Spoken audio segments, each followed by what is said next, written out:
चला आज आपण स्कॉलरशिप मधला एक नवीन घटक पाहणार आहोत, सरळ व्याज।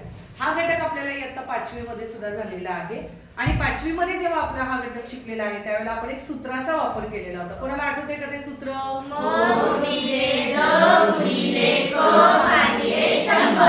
त्याच सूत्राचा वापर करून आपल्याला सरळ व्याज आणि या वर्षी आपल्याला 8वीला नव्याने आलेला चक्रवाढ व्याज हा सुद्धा घटक आपल्याला पाहायचा आहे। बघा, फळ्यावरती मी एक गणित लिहिलेलं आहे। एका रकमेची दशे 6.1/4 दराने सरळ व्याजाने किती वर्षात दाम दुप्पट रक्कम होईल।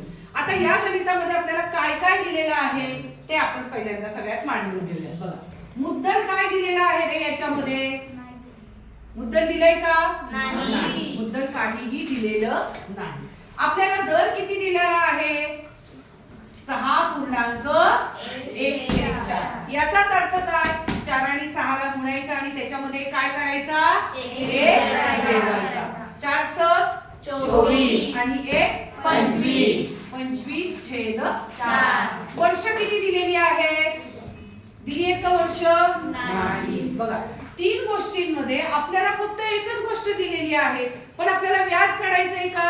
नाही। आपल्याला म गुणिले द गुणिले क भागिले 100 या सूत्राचा वापर करता येणार नाही। मग आपल्याला काय करावं लागेल? पण या गणितामध्ये एक महत्त्वाचा शब्द आपल्याला दिलेला आहे। कोणता शब्द? दाम दुप्पट। काय दिलेला आहे? दाम दुप्पट। मग यासाठी आपण एक सूत्र वापरणार आहोत। अगदी छोटंसं सूत्र आहे आणि त्या सूत्राचा वापर करून आपण एका मिनिटामध्ये हे गणित सोडवू शकतो। बघा, सूत्र असं आहे, पट वजा 1 गुणिले 100 छेद दर किंवा वर्ष। बघा, आता आपल्याला दर किंवा वर्ष या दोन्हीपैकी एक गोष्ट दिलेली आहे। काय दिलेला आहे आपल्याला? दर दिलेला आहे। या सूत्रामध्ये आपण किंमत घालूया। पट म्हणजेच काय? दाम दुप्पट। दुप्पट म्हणजे किती? 2। म्हणजे पट म्हणजे 2 वजा 1 गुणिले 100 छेद आपला दर किती आहे? 25/4। चला आता इथून पुढचं आपण सोडूया। 2मधून 1 गेला, किती राहिले? 1 गुणिले 100 छेद आपल्याला दर किती दिलाय? 25/4। 100 आणि 1चा गुणाकार किती आला? 100 छेद 25/4। आता हे सोडवताना आपण काय करणार?